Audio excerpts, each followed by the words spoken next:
Part 3 na pod ni mga boss sa ato ang pagrenovate sa atong gamay nga negosyo mga boss, nga salon mga boss, tan-awa mga boss.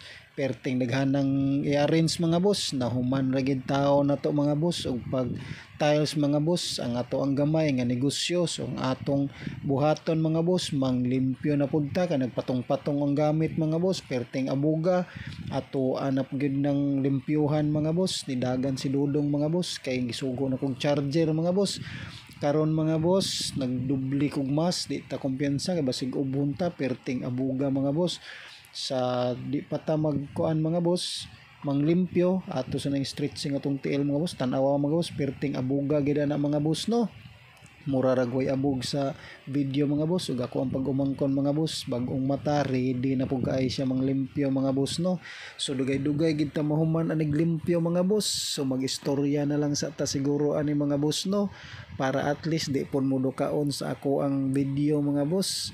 Tanawa mga boss, naglimpyo na gyud ko din mga boss. Mag story na lang sa ta ni mga boss, na ako i-istorya nimo ninyo mga boss. Importante kani mga boss, unta inyuhan ning paminawon mga boss no.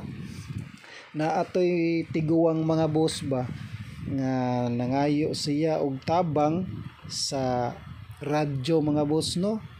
Nangayo siya og tabang sa radyo, dayon narunggan siya sa usa ka dato mga boss, ug usa ka negosyante gid mga boss. Di kay ingon nga dato mga boss, dato gid kay mga boss no, negosyante gid mga boss, daghan yung kwarta mga boss. Di gid ingon negosyo mga boss, kay naning kamot padaghan ang kwarta mga boss. So karon nangayo og tabang mga boss ang usa ka pobre nga tiguang mga boss no, kay para daw nga makakaon siya mga boss. Gamay ra kay problema, para lang makakaon mga boss, pero dako ng problema sa walang wala gid mga boss no.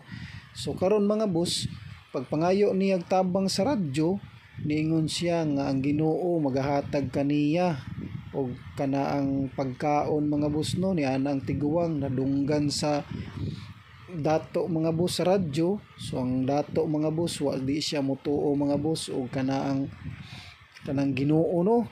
So karon mga boss, iyang gipadad-an mga boss ang tiguang mga boss, ug asa nahimutang ang tiguang mga boss no sa ilahang balay. Iyahang giadto gipagisugo niya mga boss ang iyahang katawhan mga boss, mga tao niya mga boss nga padad-an didtog pagkaon mga boss. Unya di ang iyang ipaistorya mga boss, gipadad-an siya og kanaang pagkaon ni Satanas mga boss. Grabe haging negosyantiha mga boss, di gid siya motuo og Ginoo mga boss. Tungod siguro siyang naabot mga boss, maong di siya motuo og Ginoo mga boss. Bisag unsa pay maabot niyo mga boss, Ginoo ra gyud og Dios may nagbuot ana mga boss ha. Dili na ingon nga sa imong kaugalingon nga kusog ra gyud na mga boss, kay wa ta ning kalibutan na mga boss, ug di tungod sa atong amahan mga boss. So karon mga boss, atong continue mga boss ang ato ang istorya mga boss. Di gid siya motuo mga boss og Ginoo mga boss no, o Dios mga boss. Ang usa ka dato mga boss no, diingon siya nga dadaanan yung tanang pagkaon nito daghan kayo, ingnan ninyo ang tiguang nga gipada siya sa kanang mga pagkaon na gipada sa Satanas. Ani ana ang kuan mga boss no, ang dato mga boss. So karon ni sugot pod ang mga iyang mga tao mga boss, iya pong gihatod dito mga boss ang mga pagkaon mga boss no sa iyang tao mga boss. Niingon dayon ng iyahang tao mga boss didto nga asang balay sa tiguang nga nangayog tabang mauto. Niingon ang mga tao naa dinha nagka puyo nga na sila ang mga silingan. So karon mga boss, pag adto didto mga boss no, nanuktok na dayon iya mga tao didto mga boss. Pagpanuktok dito mga boss, wa gid sila nasipyat mga boss ug adto mga boss ang balay gid mga boss sa katuang nangayog tabang kaway pagkaon mga boss. Perting daghanang pagkaon gidala mga boss sa mga kuan dito mga boss, tao sa dato mga boss no. Pagtuktok mga boss, gihatag dayon mga boss ang daghang pagkaon mga boss. Unya niingon ng tao sa dato mga boss nga wa baka matingala nga nganong daghan kaayo og kanaang pagkaon nga na-deliver dinhi sa inyong balay.